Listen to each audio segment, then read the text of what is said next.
Good afternoon, Scott Redler, T3 Live. Welcome to today's recap. So it's Tuesday. This is one of those days I wish, I was in here and I had a teleprompter or a big time writing production staff and I could fudge what I'm thinking, but to tell you the truth, that's not the way it is. We're real traders, real time, and we go through the same trials and tribulations as everyone else. One of the things that I'm particularly upset about is that, just maneuvering the market and trading the market is definitely different than writing about it. And I've been posting some charts, and I've been my morning note, and it feels like every time we've had what should we look at today, every test for the past 4 or 5 days, the Bulls have passed. And I know for me, I was in some decent amount of longs on Wednesday, and then you had that gap down Thursday. I remember looking at my handheld on the ferry on the way in, and I see Gartman saying we're in a bear market. Night before he went to cash, you see everyone out there saying this is where we're going to go, and then come the gap up on Friday when things felt normal, right? Appetite for risk versus the 2-day scenario where you had your low and then you had a higher low. Could have easily traded versus the gap instead. All right, let's run for the hills because everyone thinks we're going to be down 20% and the world's going to end. And we're professionals, so we shouldn't be listening to the noise. Serves us right for having the TV on, right? And then from there, everything technically has acted perfectly. If you just get rid of the headlines and the noise and everything else. You go through some of these charts, you look like right here. Let's go to the S&P. Here's your SPX. Let's go to the spiders because that's really what we've been trading. So here was, first of all, remember that 1810 area, the 10% correction that we mapped out before it hit? Well, getting all the emotion out of the way and go on looking at the charts, that's a spot that we basically hit, pretty damn close. Actually, on the spiders, oh, that's 2009, I'm sorry. Let's get to 2011. Here, hold on, let's go to the SPX real quick, because it's, let me show you where, let's see, how do we draw that? Where was, no, that's on the daily, I'm sorry.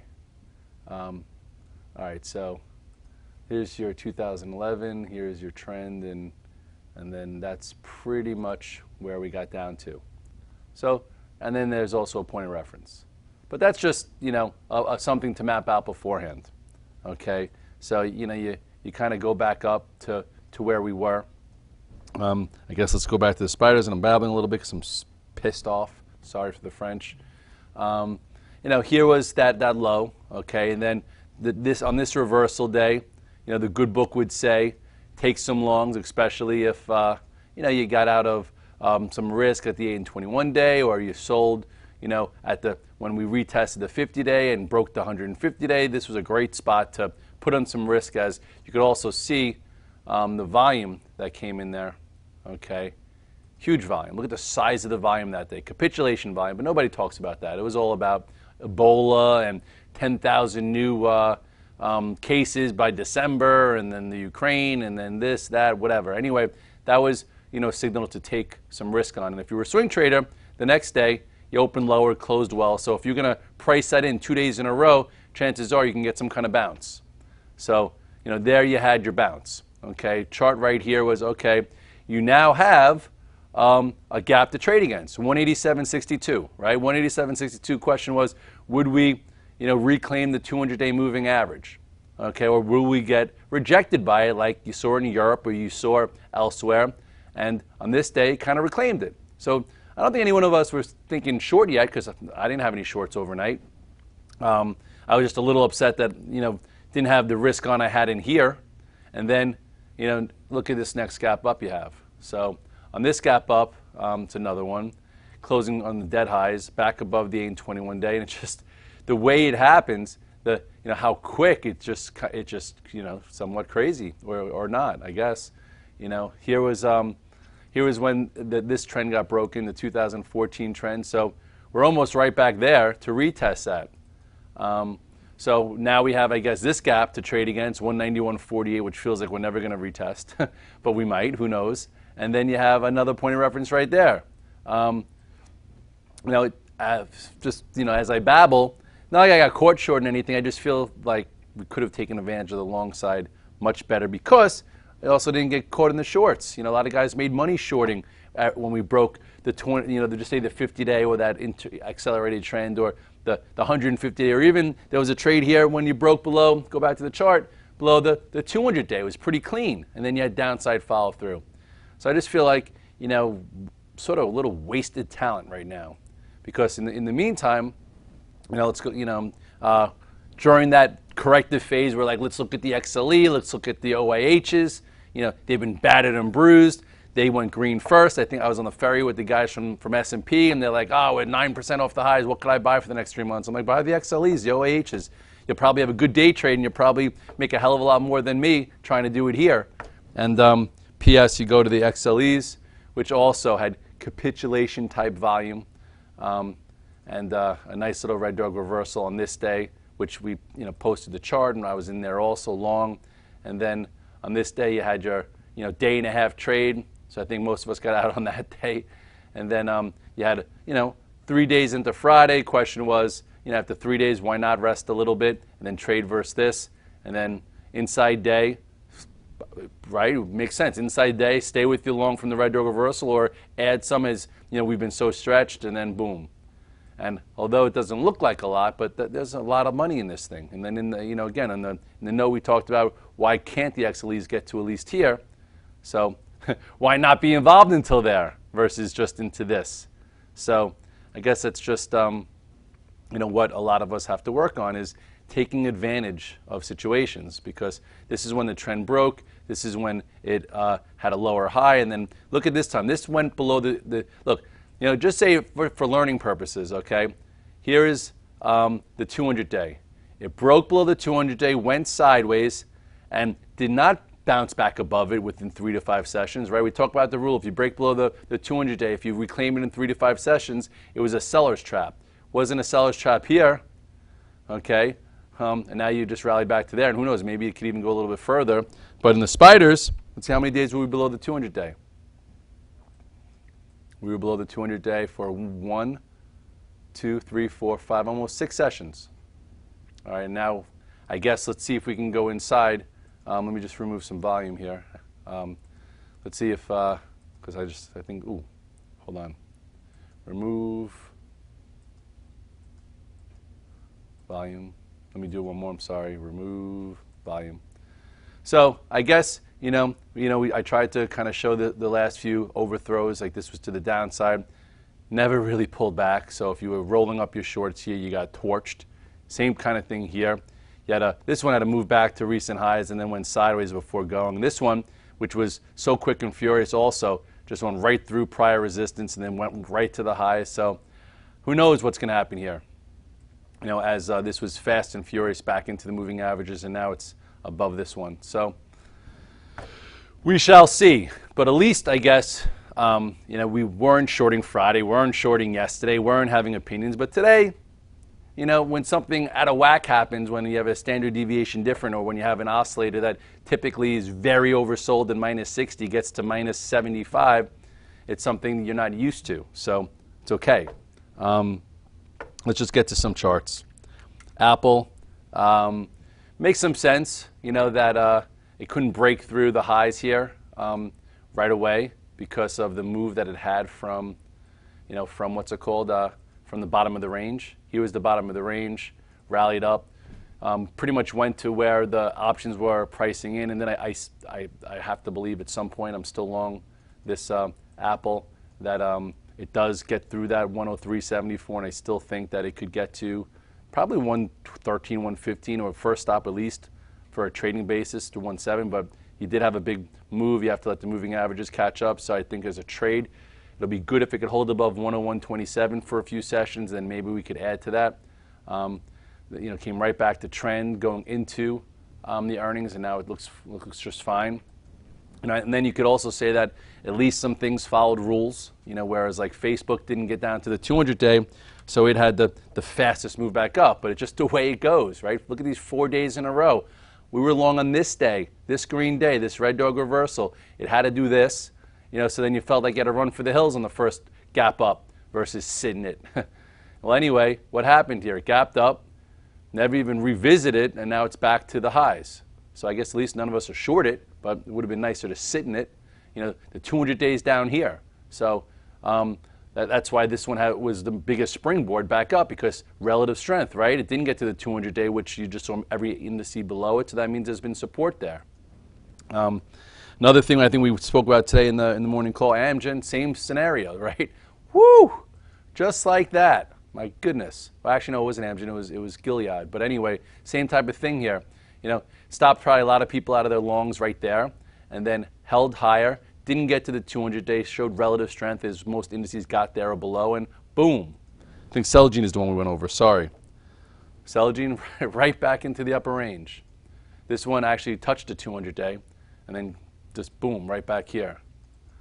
Man, these things are fast. Look at these V-bottoms. V-bottoms are tough, man. V-bottoms get people out, get people short, and then doesn't give time to get back in it. Not a lot of things you could do about that, except for, you know, be a little upset, I guess. And I'll be over it by tonight probably after I take my dog for a run through the trails and hang out with my kid. But for today, I'm a little upset that didn't take advantage of it enough. You know, I actually was in Twitter, and Twitter, you know, didn't do what I thought it was going to do. Traded above this, thought maybe it would play catch up, went red, so I sold it. Don't like the way it's acting. I don't know why it's acting that way, and it's still in control here by that, so I'll wait. We talked about Amazon in the morning call, not the morning call, the note, and yeah, it was up today. It's still below every moving average. Gave you a small pivot here. Now it's into resistance, so there was something there. Baidu is actually best in breed, right? Baidu. Same thing as some of those biotechs. Didn't get to the 200-day. Gave you a reversal here. Came right back up into the noise, and the noise didn't stop it. If you were shorting, you know, Baidu because you thought that you know, support was going to be resistance and it was going to get rejected, you had to switch some gears once it held in yesterday, and now it's right back to this upper end of the range, and looks like you know, more healthy than sick, and it didn't get to the 200-day like most indices did. Google, not much to say here. Still kind of weak, but you know, coming off the lows, so that I guess some people might have played a bounce here, but it's below everything, so that's kind of broken. What's Tesla doing? I don't think anyone's really like talking about Tesla either. Same type of thing here. This held the 200 days, just kind of, you know, I guess whimpering forward, so not much momentum there. G-Pro actually had a better trade. I think Sperling got involved with that, where it cleared the lower pivot and popped back up to almost where it broke down from, which was, you know, if you do this trend, that was right about there. But I think the accelerated trend from this last breakout came in when the 8-day broke. So let's see what the banks are doing. They were up today. You know, this went below the 200-day for 2 days, came back above it, showed some commitment, and then boom, back into the range, I guess. OAHs, another red dog reversal, if you guys remember, showed relative strength that Wednesday right there. If you got scared out of it, a lot of people did. You know, if you stayed with it and said, I'm going to give it to the lows of that session, never breached it, traded above it, some commitment there, and now it's not as strong as the XLEs, but probably it's a 21-day soon. The TLTs, let's see what that did today. Taking all opinions out of this. Remember when it crossed this descending channel, got above the 8-day, followed it the whole way, then gave you that crazy move that Wednesday. Now it seems like it's trying to get below the 8-day, which has been the trend. So if you're just trading the trend, you know, you probably sold it today, you know, and maybe you've been in it since here. So good trade if that's you. Who knows? Maybe it gets down to the 21-day, which still would be a big move from here. And then this is further. Last time it broke trend was right here when it was following the 8 and 21-day with that all on top and had a pretty significant move lower. So if you're just sitting in it, okay. But if you were trading it since breaking above at 114, big top like that, you know, looks like it's rolling down, I would have reduced today, but I'm not in it. What's the metals doing? You know, this also, I guess, looks kind of fine, but here's when it broke above this small little trend here, or lower pivot, and then stayed above the 8-day, and you know, just not doing much below the 200-day. It's just a reflex move.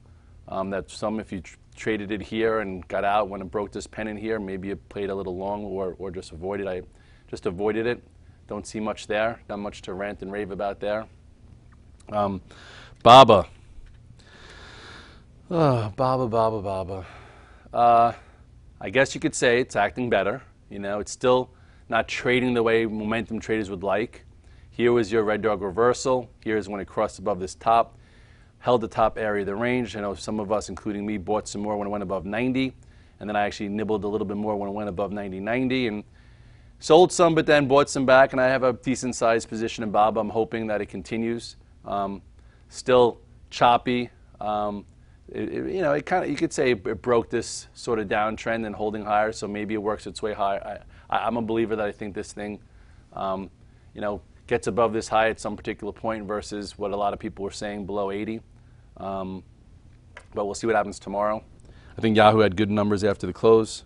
Not going to really affect Baba tomorrow, but this one, if you are trading it after the close, if it gets above 41 and stays above 41, it breaks this descending channel, and then your next point of reference is up there.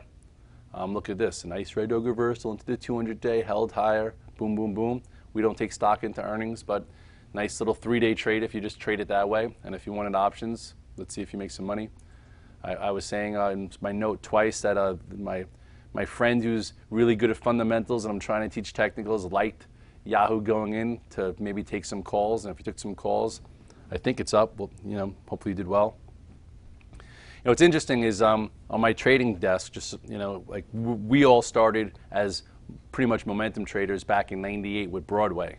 Broadway trading had, you know, lots of momentum price action traders, and it went from like 500 down to 40. We were part of those 40 that actually made it through and then rebuilt back up and learned technicals and educated ourselves and pretty much, you know, never listened to anyone, just listened to the price action and made money monthly because that's how we live. And within the last 3 to 5 years, so there's been some prop traders laid off from the major wirehouses, some hedge funds have gone out of business, and you know, there's been a lot of traders out there, some market makers that used to make markets, whether they were from Deutsche Bank or wherever it was, all, you know, who traded their PAs while having jobs in finance, said, I'm going to, you know, try and trade as a prop trader, and you know, for them it's a long process just like everyone else. So we've gone from the pure technicals, very fast, take your trade, to trying to take advantage of moves because we see them further. And like, that's when I started in CNBC. I'd make these big projections of where I think things would go. I'd make money, but people would make so much more money because, you know, they stayed with it while I was like, okay, that's good enough. So anyway, so these guys are coming in. They used to have bigger time frames, lots of fundamental basis, and you know, and we're from the technicals, don't listen to anyone, figure it out. And I think all these worlds are colliding to a format where you can combine the fundamentals, use your technicals, use your timing, try and expand time horizons, try and, you know, increase your size, all these things that help you make more money and put more, you know, more food on the table, so to speak. So with that said, I just still babbling because I don't have a teleprompter and I don't have a staff. I have the charts, I have myself, and I have, actually we have Freddie. What's up, Freddie? He's videoing back there. And just, you know, again, sometimes things are frustrating. I feel like when things were going lower and we were out of the way and just doing little red dog reversals, H-cell setups, you know, felt like it was an easier time than when you have a 100-handle rally off the lows and you sell too early and you're not participating. I think that makes me feel worse. I don't know how it makes you feel, but I guess it could be a lot worse. You could have started shorting last week and covered today because you couldn't handle the pain, and I don't think many people were doing that here.